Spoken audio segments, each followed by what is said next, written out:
आपने एवाटार देखी है? भाई जेम्स कैमरून वाली एवाटार। उसमें बहुत सारी चीज़ें इंडिया से इंस्पायर्ड हैं।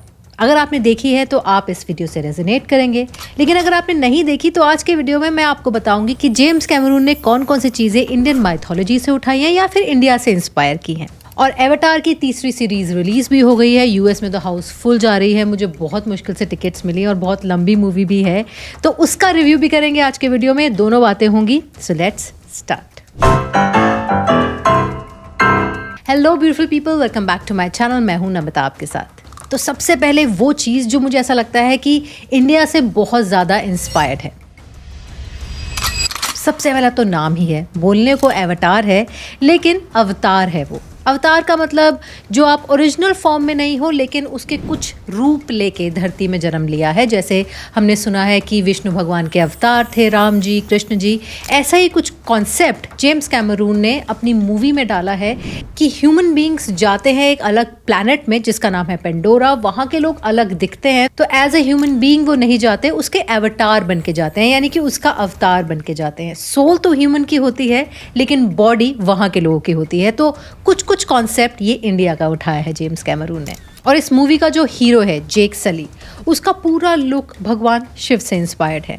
नीली बॉडी है, जटाएं हैं, उसकी मसल्स में वो एक रुद्राक्ष जैसे शिवजी पहनते हैं वैसा कुछ पहनाया गया है। मतलब अगर आप देखेंगे तो आपको बिल्कुल शिवजी की याद आ जाएगी। मैं तो जब देख रही थी मूवी तो मुझे ऐसा लग रहा था शिवजी लड़ रहे हैं पूरी मूवी में, इतना ज़्यादा रिजेम्बलेंस है। जैसे शिवजी का हम पूरा पर्सोना या स्ट्रक्चर देखते हैं वो एक वॉरियर का देखते हैं, या बहुत ही मतलब स्टाउट, लंबा चौड़ा एक पूरी फिजिक है उनकी, या नेचर के साथ उनका जो एक जुड़ाव है एनिमल्स या फॉरेस्ट के साथ, वही कुछ जेक सली का भी पूरा पर्सोना या पूरी पर्सनालिटी वैसी ही दिखाई गई है। अगर आपने एवाटार की तीनों सीरीज देखी है, यानी कि तीनों मूवीज देखी हैं, तो जो बीच वाली मूवी थी यानी कि जो 2022 में आई थी, उसका कॉन्सेप्ट ये था कि ह्यूमन रेस जाती है और पेंडोरा प्लैनेट में जो अर्थ की वेल टाइप स्ट्रक्चर है पेंडोरा में, उसका कुछ ऑयल निकालती है जो कि एज रिवर्सल है, एंटी एजिंग है, या आपको अमर भी बना सकती है। और आप जानते हैं कि उसमें उसका नाम क्या था? उस ऑयल का नाम अमृता।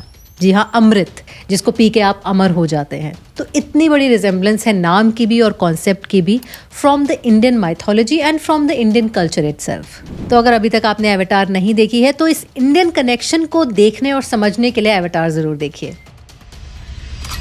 तो चलिए, इंडियन कनेक्शन तो हो गया। अब मैं आपको एवाटार की थोड़ी सी बैक स्टोरी बता देती हूँ, क्योंकि ये तीसरी मूवी है एवाटार सीरीज़ की। तो बेसिक कॉन्सेप्ट क्या है? तो एवाटार बेसिकली एक ह्यूमन रेस की लालच की कहानी है। भाई अपने अर्थ के रिसोर्सेज हम खत्म कर चुके हैं, अब हम दूसरे प्लैनेट्स में जाकर उनके रिसोर्सेज लेना चाहते हैं।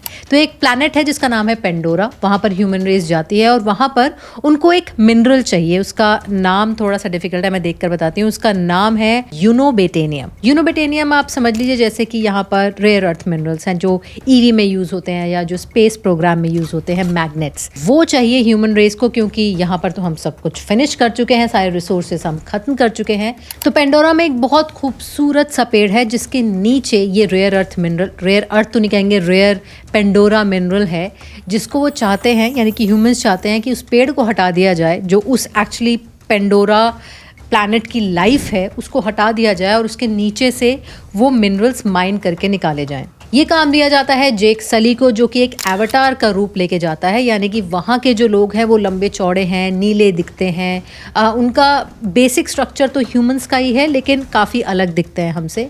तो वो एवाटार लेके वहाँ जाता है उनका ट्रस्ट जीतने के लिए और उनको ये समझाने के लिए कि आप शांति से यहाँ से हट जाइए, हमें वो माइनिंग करने दीजिए। हमने तो अपना अर्थ बर्बाद कर ही दिया है, आपका भी पेंडोरा बर्बाद करने आ गए हैं हम, तो हमें बस वो मिनरल ले जाने दीजिए चुपचाप और हम यहाँ से चले जाएंगे। जिसमें कुछ विलन एलिमेंट भी है जो उसको स्पाई की तरह भेजता है। लेकिन जब जेक सली उनके पास जाता है, उनकी कम्युनिटी समझता है, उनका प्लैनेट समझता है, तो उनको लगता है कि अरे हम ह्यूमंस हैं यहाँ पर विलन, और ये लोग तो अपना शांति से रह रहे हैं, इनका अच्छा खासा प्लैनेट है, हम क्यों बर्बाद करने आए हैं। तो वो उनके साथ मिल जाता है और वहाँ पर एक लॉन्ग स्टोरी शॉर्ट उनके जैसा बन जाता है और फिर वहाँ पर एक लड़की से उसको प्यार हो जाता है, उसके साथ उसके बच्चे हो जाते हैं। और ऐसे ही तीनों सीरीज़ चल रही हैं। जो पहली सीरीज़ है वो फॉरेस्ट के ऊपर है कि कैसे जो वहाँ के नावी, वहाँ के लोगों को नावी कहते हैं, वो कैसे फॉरेस्ट के साथ मिलके अपनी अपनी ज़िंदगी चला रहे हैं, how they are connected to animals and plants and forest. वो वो ब्यूटी दिखाई है। जो सेकंड पार्ट है उसमें वाटर एलिमेंट दिखाया है, जैसे अर्थ की अलग अलग रेसेस हैं, एशियन हैं, वाइट्स हैं, ब्लैक्स हैं, ऐसे वहाँ पर भी अलग अलग रेसेस हैं। तो फर्स्ट पार्ट में फॉरेस्ट की रेस को दिखाया जो फॉरेस्ट एरिया में रहते हैं, फिर सेकेंड पार्ट में वाटर की रेस को दिखाया है जो वाटर के आसपास रहते हैं, और अब थर्ड पार्ट में फायर एंड ऐश दिखाया है, वो रेस जिसका एलिमेंट फायर और ऐश है।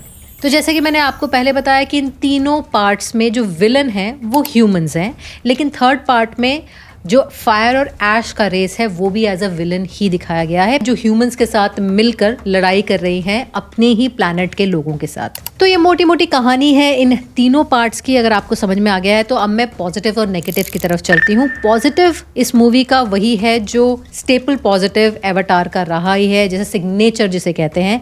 सिग्नेचर एलिमेंट है कि एक बहुत सुंदर सा प्लैनेट है। आप जब उसको 3D में देखते हैं, जेम्स कैमरून ने एक ऐसा वर्ल्ड बनाया है जो आपको ये actually it takes you to a different world all together, metaphorically and literally. तो वो जो वर्ल्ड है उसमें आप खो से चले जाते हैं। लेकिन इस पार्ट में एक हल्का सा एलिमेंट एयर का भी दिखाया है, जहाँ पर जो यहाँ के नावीज हैं, जो अलग रेस के लोग हैं, वो एयर से आते हैं। बहुत सुंदर उनकी शिप्स हैं, शिप की शेप में है वो जहाज़। जो सुंदरता है इस पूरी मूवी की वही जान है, और आप बस देख के मेस्मराइज हो जाते हैं और खो से जाते हैं उस दुनिया में। जेम्स कैमरून ने वो एलिमेंट इस मूवी में भी इंटैक्ट रखा है जो पिछली 2 मूवीज़ में था।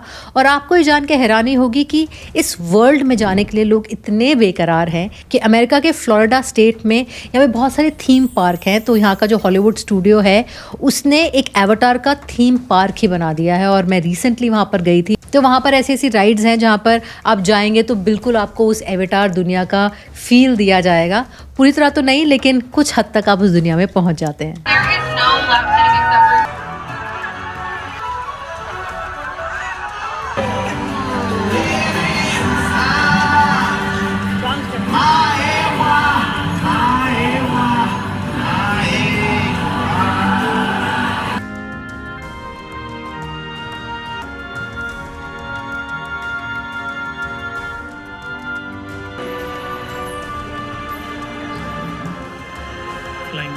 Hi, and welcome to the Avatar program. Soon, you're going to have a chance to undertake an amazing Navi ride.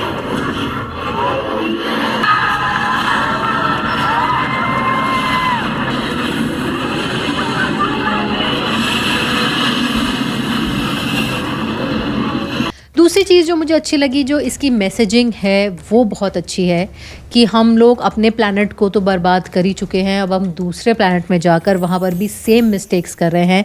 वहाँ पर भी जो वेल लाइक क्रीचर है उसको हम डिस्ट्रॉय कर रहे हैं, जैसे हम अपने प्लैनेट में वेल लाइक क्रीचर को डिस्ट्रॉय कर रहे हैं। तीसरी चीज़ जो मुझे अच्छी लगी वो एक्टिंग ऑफ कोर्स सबकी अच्छी है वहाँ पर, क्योंकि एवाटार्स हैं, क्योंकि रियल ह्यूमन बीइंग्स नहीं हैं, इसलिए आपको उनकी असली एक्टिंग तो नहीं नज़र आती।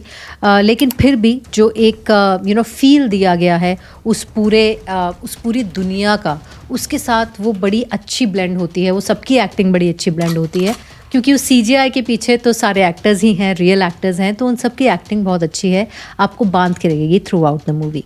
अगर नेगेटिव्स की बात करें तो सबसे बड़ा नेगेटिव तो ये है कि ये बहुत लंबी मूवी है, ऑलमोस्ट 3.25-3.5 घंटे की मूवी है। और हमने तो नाइट का शो देखा था, तो हम तो मतलब बहुत थक गए थे, बहुत परेशान हो गए थे। तो बहुत लंबी मूवी है, तो अगर आपको ये मूवी देखनी है तो आपको अच्छा खासा टाइम निकाल के जाना पड़ेगा। दूसरा जो मुझे कौन लगा, या दूसरा जो मुझे नेगेटिव पॉइंट लगा, वो ये लगा कि बहुत ही प्रिडिक्टेबल स्टोरी थी, कोई भी नए विलन्स नहीं थे, वही पुराने विलन्स रिपीट हो रहे थे, पुराना कॉन्सेप्ट रिपीट हो रहा था।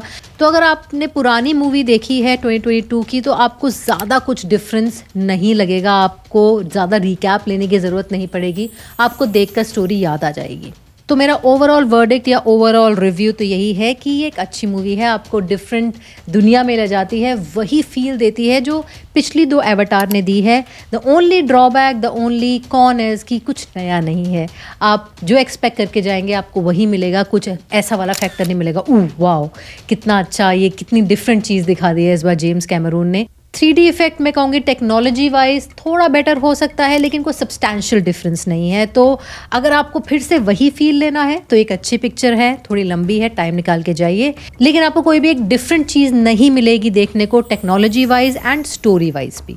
और हाँ, अगर आप इंडियन हैं और कुछ इंडियन रिजेम्बलेंस आप देखना चाहते हैं तो इस मूवी में आपको बहुत कुछ मिलेगा, starting from the name to the look of Jake Sully and to these अमृत एंड ये जो छोटी मोटी चीज़ें हैं, इनको आप जब देखते हैं तो आपको लगता है अरे यार सब कुछ तो इंडिया से उठा लिया है इन्होंने, ओरिजिनल क्या रखा है। इंडियन कल्चर एक समंदर है, 2-4 बूंदे ले भी ली किसी ने तो हम बहुत दयालु लोग हैं, दे देते हैं।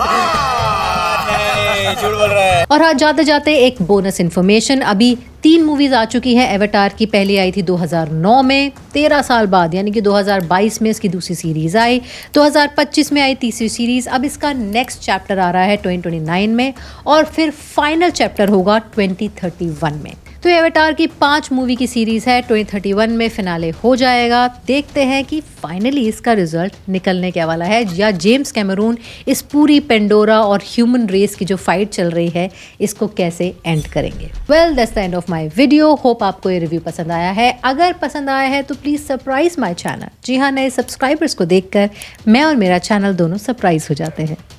मिलती हूँ मैं आपसे अगले वीडियो में, तब तक ले take care and bye bye.